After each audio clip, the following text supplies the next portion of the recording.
खरंच आपण जे कर्म करतो त्याचं तसंच फळ आपल्याला मिळतं का? चांगल्या लोकांसोबत नेहमी चांगलंच घडतं का? जर तसं असेल तर मग काही लोक रात्रंदिवस मेहनत करूनही संघर्षातच का जगतात? तुम्हालाही असे प्रश्न पडत असतील तर हा व्हिडिओ शेवटपर्यंत नक्की बघा.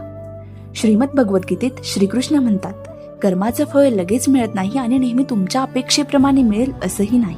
गीतेच्या 4थ्या अध्यायात एक श्लोक आहे, गहना कर्मणो गती, म्हणजे कर्माचा मार्ग खूप गूढ आहे. कृष्ण पुढे सांगतात, कर्म करणं हे तुमचं कर्तव्य आहे, पण त्या कर्माचं फळ तुमच्या हातात नाही.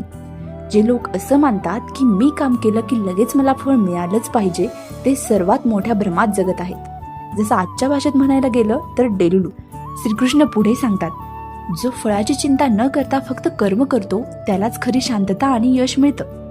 म्हणून पुढच्या वेळी असं वाटलं की मी इतकं केलं तरी असाच रिझल्ट आला तर लक्षात ठेवा, कर्माचं फळ वेळेनुसार येतं आणि नेहमी तुमच्या भल्यासाठीच असतं. आता माझा प्रश्न तुमच्यासाठी बरं का, कधी असं झालंय का की तुम्ही काही चांगलं काम केलं आणि त्याचं फळ थोडं उशिराने मिळालं, म्हणजे जसं तुम्हाला अपेक्षित आहे तसं नाही, पण जास्त वाईटही नाही? तुमचा अनुभव खाली कमेंटमध्ये नक्की सांगा आणि हा व्हिडिओ आवडला असेल तर शेअर करायला विसरू नका.